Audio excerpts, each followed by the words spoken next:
Assalamu alaikum, Paul. Welcome. Welcome, welcome assalam. Thank you for inviting me. It's lovely to have you here. How does it feel to be on the receiving end of the questions? Oh, it's a great alternative, I must say. I can sit back and it's much less stressful, I'm sure. Yeah, I can imagine. Yes. But we're really looking forward to getting insight of you because you often get insight of others and their views and their perspectives. But I'm Mm. really looking forward to hearing from you today.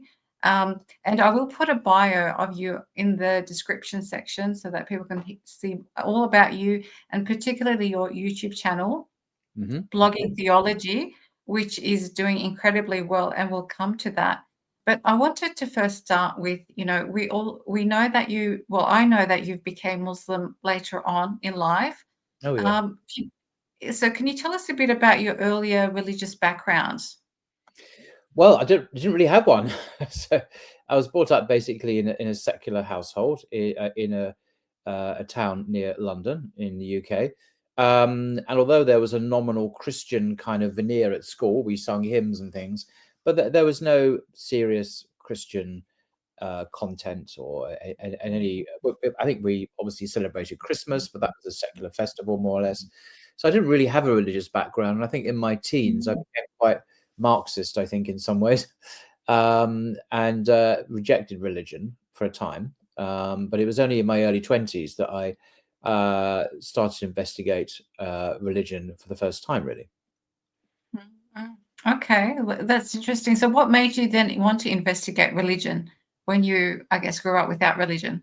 Yeah, I've said before, really. I was just cycling back one Sunday morning after an all-night party in London, and I spotted a rather beautiful kind of neoclassical church in Islington, and the doors were open. And I just, I was quite keen on architecture. So I'll just go inside. Why not? And I think there must have been a service going on, but I didn't really pay any attention to that. But I had a very powerful spiritual experience there. I felt that I was encountered by something that was definitely external to myself, a force of love, as I saw it. It didn't have a name, it didn't speak, it wasn't visual, but it was quite powerful. And I felt that this was overwhelming, actually. And so I kind of rushed out. Um, but that kind of sparked in me a spiritual journey, a trajectory, which ultimately led to my becoming an evangelical Christian about a year later in my local Baptist church. Okay, so evangelical Christian was your first step, Yes. and that's how was that experience? Did you feel that Um, it helped you? yeah, it was a good experience in that the fellowship was very warm and loving. It was very vibrant. It was a good sense of community, and it gave me really for the first time a very solid moral framework. I often considered at the time I'd entered into a moral universe where there was objective right and wrong. Whereas before I'd been quite nihilistic and hedonistic. Um, so I had a keen sense of the Bible being the Word of God. I believed in the Trinity and the Incarnation, and I took my faith very seriously. I had a very powerful born again experience. Very typical Mm. of people in that kind of religious group. Very conservative, fundamentalist, evangelical church. So it gave me. I think I still look back on it. A lot of it was good, actually. There were things I've since changed my mind on, of course. But it was an entrance into faith, even if it was a quite rigid fundamentalist faith. I think it probably had more to do with me than the church, although they were very conservative. But yeah, so it was positive, positives and negatives. Mm. Okay, I can imagine there's always in the journeys things that we do gain and that we do benefit from, don't we? Even if it's something that we move on from. So nothing is really completely not good. Yeah. So Oh, it really it seems like you got a lot from that experience. yeah, yeah, no, I was a member of the church for some time, some years, and then when Mm. I decided to study theology at university, and it's there that I discovered through my studies and the essays and so on, the Catholic tradition, the creeds and the councils, and a much more rounded understanding of Christianity, whereas before was narrowly focused on the Bible alone, really. So I discovered contemplative prayer and monastic tradition and the Nicene Creed and the role of the magisterium and so on, and reading the works of John Henry Newman, the 19th century English Catholic convert. In fact, he's about to be made a doctor of the church by the Catholic Church in a matter of days, I think within the next week or so. So his writings were extremely influential in the 20th century and still today, really. So he had a profound impact on my intellectual universe. So yeah, so I became a Catholic then for the last 2 years of my Christian faith, and that was quite an experience. It sounds like there was a lot of soul searching, moving from journey to journey. Yeah. Yeah, well, faith. Yeah, as human beings, we're living, we grow, we develop, we change. I certainly didn't think that I had, discovered it all the first time I, entered into faith as a conservative evangelical Christian. So I learned, and there's a familiar path, evangelicals becoming Catholics once they discover church tradition and the patristics and the role of the early fathers. They were Catholics, they weren't evangelicals. So it is a path that many people do take, but it has its weaknesses as well, of course. So what are they? What are the weaknesses? Well, one of the big weaknesses is something called historical criticism. This is the academic study of the Gospels in the New Testament. And I discovered through studying the Gospels, I learned New Testament Greek, that they weren't quite what I had been led to believe. For example, they're not really considered to be written by eyewitnesses. This is a view that many Christians do hold, but this is not a view that many serious scholars hold anymore. They are anonymous. We don't know who wrote them. Probably second generation Greek-speaking Christians towards the second half of the first century, and they copy each other. So the consensus view now is that Matthew and Luke copy Mark and change Mark and change the words Jesus sometimes. And there's interesting examples of that. And John is virtually everywhere now seen by scholars as a highly interpreted meditation on the life of Jesus, his significance, but that he didn't really probably say some of the extraordinary statements put on his lips, like I am the light of the world, and before Abraham was I am, and I am the resurrection of the life. These are not normally seen as historical at all by historians, and for good reasons, which are quite technical reasons. But so that this was quite a shock, and the kind of Jesus that emerged from historical research. By the way, most scholars in the field are actually Christians. Very few are not, like Bart Ehrman, who started life as a Christian but gave up faith. The Jesus that emerges from that whole historical process is remarkably similar to the Jesus of the Qur'an. Interesting. Okay, I guess you just mentioned the Quran. Can you let us know then at what point you started to get interested in Islam, and what was that like? What did that look like? Well, it was a very minor interest. I was a very conservative Christian, and in some ways I was becoming Islamophobic, although not particularly outwardly, but just in my mind, fearful of Muslims, because there was a lot of panic after 9/11 about so-called, Islamic terrorism and so on, a lot of propaganda and misinformation. So I decided I would simply read the Quran, a book I'd never read before, and I thought it would be interesting to read it. After all, it does represent the faith of 2 billion people in the world.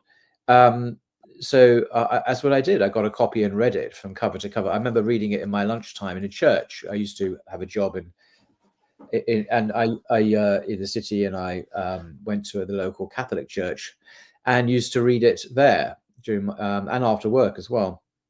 And I was struck by the authoritative tone that the author conveys, the divine author.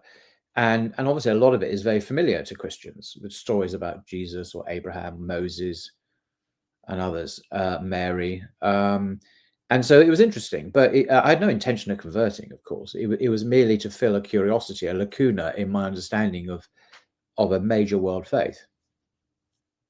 So would you say that September 11 triggered you? You did mention that was after it. You did get the Quran after that. So Yeah, was it? sometime after. Yeah, no, indeed. Well, the legacy of September 11th still lives with us in terms of attitudes towards Muslims and so on. So, yeah, obviously, like a lot of uninformed people, I kind of associated Islam in some way with the events of September 11th, 2001, and a lot of people got interested in Islam because of that as well. What motivates people to do this, allegedly? Okay. Oh. Yeah. So that curiosity, okay, you know, these Muslims did this, and what book are they reading? And then you start reading the book in church. The irony of that, Yeah. yeah, I could just visualize you in church, reading, opening up the Quran and reading it. And I guess, as you said, you mentioned initially it was just curiosity, and there was nothing really more to it. No. But what happened after that? What stirred? Well, I think a lot of things. There wasn't really a particular moment in my life when everything suddenly changed. It was a process that took many, many months or a couple of years. But I've read another book that I just came across randomly in a London bookshop, but by an author, Guy Eaton. He's a British convert to Islam, a diplomat, a British diplomat, a writer, and consultant at Regent's Park Mosque in London, where I became a Muslim, actually. And his work just blew me away. His work, Islam and the Destiny of Man, which I do highly recommend to people, actually, Muslim or non-Muslim. And that made it, that book, particularly Islam and the Destiny of Man, when I read it, I was a Christian, of course, but at the end of it, my heart had become a Muslim, even though intellectually I was still nominally associated with the Christian faith. But it was such a powerful work, beautifully written, with great insight into the human condition and an understanding of Islam that a Westerner can relate to, because Guy was an Englishman. So that book had a profound impact. And then I realized that there was a parallel tradition to Christianity of equal, as I saw it, of equal depth, spiritual depth, to the Christian faith. The Christian faith has great luminaries such as, you know, St. Augustine, Thomas Aquinas, Thomas à Kempis, Julian of Norwich, the author of The Cloud of Unknowing, and so on. Amazing spiritual writers. I discovered that Islam has a parallel tradition that's equally deep, whether it be, well, we want the names, but Al-Ghazali or Rumi, more famous in the West, and many others who also spoke to the profound realities of life and God and mystery of the divine. And I thought, wow, so maybe God has been active in speaking to Muslims too. And that, for a conservative Christian, is really a forbidden thought. God only speaks to Christians. But no, I discovered that, you know, I couldn't dismiss the truth I saw in Islam, if I was honest. Okay, so that's interesting. You're trying to reconcile what your past with your present, and this fascination and this truth that you felt that you saw. Mm. I suppose then what did you get to a point where you thought, no, this is the only truth, or I don't know what your thoughts are at the moment, your No, beliefs are at the moment. I still think Christianity is mostly true. I mean, what do most Christians believe? They believe in one God. They believe in the afterlife, the day of resurrection, that Jesus was the Messiah, born of the Virgin Mary, that God sent prophets to Israel. They believe in angels and demons. I mean, the list is actually very long, the things that we agree with as Muslims. So there is a minority of things, and pretty important things, that we don't agree, of course. So the challenge was about a man called Muhammad, upon him be peace. You know, who was he? And I came to the realization through reading the works of Martin Lings, particularly his extraordinary seerah of the Prophet, that, you know, Muhammad had all the notes of authenticity as a genuine prophet of God. He clearly was an authentic prophet, and so it wasn't that I had to reject the other prophets. It's just I had to come to discover that in fact God had sent another prophet to mankind, the final prophet, and he was an Arab rather than an Israelite, but they were Semitic. They're brothers. They share cognate Semitic languages. You know, Hebrew, Aramaic, Arabic are all related to each other. They're very similar, and from a similar part of the world. So it seems, you know, plausible that God might send another prophet. And what the Quran was saying about Jesus, as I said before, was actually fitted very comfortably with what scholarship was saying about the historical Jesus.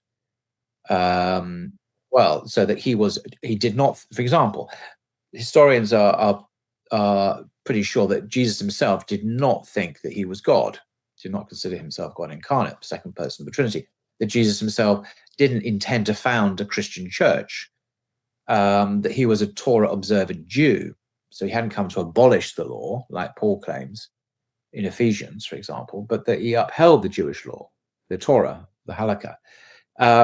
Yes, that he was born of a virgin. The Quran confirms that. But salvation wasn't through some crucifixion, some horrible torturing to death of an innocent human being. It's through the mercy and forgiveness of God. And Jesus taught that, and the Quran teaches that.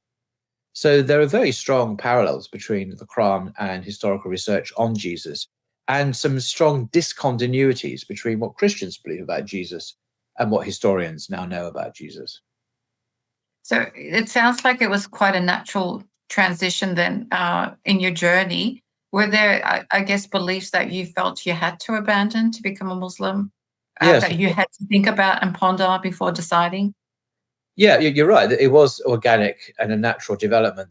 And so I think that the biggest obstacle to becoming a Muslim was cultural. Really, I was aware that if I chose to become a Muslim, identify with the Ummah, I would be crossing a civilizational line from the dominant white West to a group that is misunderstood and despised often by the West. And we've seen in recent events in Gaza how the media treat Palestinians and Muslims compared to, say, Ukrainians who are Absolutely. white, Very different. very different. And so that there's an implicit white supremacism or Western supremacism, which infects everyone, whether they're liberal, so-called liberal, or conservative. It seems to be effortlessly there as part of the air we breathe. So I was aware I was crossing. I wasn't aware of all these complexities, but I was aware that I was crossing a civilizational line, and that was quite significant. But yeah, of course, there are beliefs which I gave up. Jesus' divinity, the idea that salvation is only through, someone being horribly crucified on a cross. That's not what Jesus taught. It's not what the prophets taught. And also that ultimately God is a God of mercy and compassion, and that is often missing from Christianity. Funnily enough, they believe in human sacrifice, and Islam really is a religion of forgiveness. It doesn't require that kind of mechanism. Yes. Okay, so it sounds like you didn't have to really change your mind about a lot of things, but obviously that cultural change is move is it's quite significant, and I see that with converts in Australia as well. And so I suppose, well, before I ask about how it was received, that you mentioned that you went to a mosque. You mentioned a mosque where you gave the shahadah. Do Yeah. you still remember that day, and what was that like? Yeah, I do. It was in the mosque I still go to regularly, Regent's Park Mosque in central London. I just went to the imam's office. It was a formality because I already believed. So it wasn't like a born again experience. It wasn't a kind of a Muslim analog to the conversion experience for Christians, because I already believed anyway. But it was an important step for sure. I became a Muslim in front of witnesses, and the imam in his office, and a new life began for sure. Yeah, absolutely. But there were some big differences. I don't want to underplay those. I did believe. I believed in a religion. Christianity is very secularized in the West. It doesn't really hold to any notion of divine law, whereas Islam takes that very seriously. So the things I had to stop, like drinking alcohol or eating pork and so on, praying 5 times a day, and so on. So there were changes, and I acquired new friends, alhamdulillah, and lost old friends. So there were changes on every level, really. Yes, it is definitely the way you're speaking, and we often say Islam is a way of life. I guess you came to realize that because it affects what you eat, what you do, and so forth. But how about family and colleagues and friends? How did they take your conversion to Islam? My family was surprisingly okay. They didn't push back at all. That they were kind of, I don't think quite understood what I was doing, but they were at least officially accepting. And they went on with their lives. They didn't say very much about it. I wasn't living at home. I was living in London, but no, some very close friends of mine did. Well, there was one very close friend. He was a head teacher, Christian in London, And the moment I told him I'd become a Muslim, and from that point on, he never spoke to me again. He just ghosted, which was unexpected. I didn't expect him to just, I became a non-person, which was quite hurtful. But I made many new friends after that, of course. I think, the Christian friends I had were conservative friends. So, what could I have expected? That some of them weren't going to take it very well. Because I think if the roles had been reversed, I wouldn't have taken it well, perhaps. But so yeah, lost friends, gained new friends. The family were okay; they didn't protest or disown me at all. Yeah, that helps. Yeah, I mean, I was an adult, so I'm not living at home, so it that didn't impact helps. them in a very practical way, other than they stopped sending me Christmas cards, I think. But that was about it, really. No, they were fine. Do you still go to the Christmas dinners and Christmas lunches or whatever you have in London? Not really. No, I try to avoid that sort of thing, to be honest. Fair enough. Fair But enough. Christian Christmas is now, I think, entirely commercialized, materialistic kind of thing. For a small minority, it's religious, but it's just it has nothing to do with Christianity anymore. That's true. That's why it's such a cultural thing, and I find that with converts, it's something they grapple with during Christmas and Easter, because even if there's no religious connotation to it at the moment, it's a time of family, time of gatherings, and so giving all that up can be quite difficult for some, I guess. And that leads me to my next question. For those who, I know everyone's experience and journey is unique, but if you were to give one advice to someone who's converted to Islam, what would it be? Oh gosh. Well, I don't believe in one size fits all advice. I think depending on the individual, their background, and so on. So, my first intention would be to find out more about them. Where they're at. But one can give very general advice. I mean, they need to get. They need to meet up with Muslims and get some Muslim friends. It's very important that you have Muslim friends, people you can hang out with, pray with, you can learn the deen from.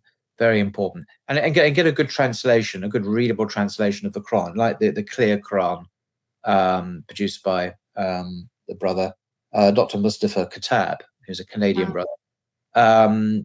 Very, very, very good translation for beginners, and even for those of us who aren't beginners. It's very readable. It's not an academic translation, but it's very accessible, and is proving to be extremely popular. Millions of copies are now being pumped around the world. So I actually do recommend the Clear Quran. It's easy to get hold of a copy online, and to read the Quran, get good friends, and just take it easy. Don't overburden oneself with sectarian issues, or should I be this? Should I buy that? Should I be this? Should I follow that? You're Muslim, so let these issues become something one has to encounter maybe down the line. But just learn the basics, and that can take a while just to bed that down. Because you did mention that good friends is important, Muslim friends is important, and that definitely having that support. But there's such a spectrum of Muslims as well. Within a community, they can be quite different in their approach to Islam. Did you find that you had to find your tribe within the Muslim community? Because you're quite an intellectual person, so I can, I think you would require some things from your friends. Well, no, I made mistakes. I mean, pretty early on, I came into Islam kind of through a more Sufi perspective, and that's fine. But I got involved with individuals who were very anti-Salafi, and I kind of went along with that without really understanding the issues at all. So I wouldn't say became sectarian in any major way at all. I didn't, but I just said, well, the good guys are obviously the Sufis, the bad guys are the Salafis. And this for a new Muslim is very inappropriate. I think these are sectarian issues which are complicated, and we shouldn't be dividing the ummah like that. So that was a mistake I made. I no longer hold those views at all. Things are much more nuanced and complicated than that. Yeah. But that was a mistake. And one can make the opposite mistake, and that is become a Muslim as a Salafi, and then in a way that's not a good way. I mean, there are good ways of being Salafi and not good ways, but in a kind of sectarian way. And one thinks one's joined the saved sect and everyone else is kind of not a Muslim or something. So my advice would be to avoid extremes and stick with that extreme. Then the Prophet, upon him be peace, has said that, you know, God will guide the majority of the Ummah, and we need to, you know, be a Sufi if you want, be a Salafi if you want, but don't go to extremes. And remember that we are all on the same side. We're all Muslims, and to respect each other even when we disagree with each other. And also don't think we know everything as well, because sometimes we're not right about Yeah. particular, you know, sectarian issues, and we can grow and move on, as I did, hopefully. So Absolutely. I don't think any of us have the same views that we had, say, even with amongst Muslim, those who are born into a Muslim family, the same views that we had 10, 20 years ago. So I think I agree that we need to humble ourselves and keep our minds open and our hearts open to what's out there. Absolutely.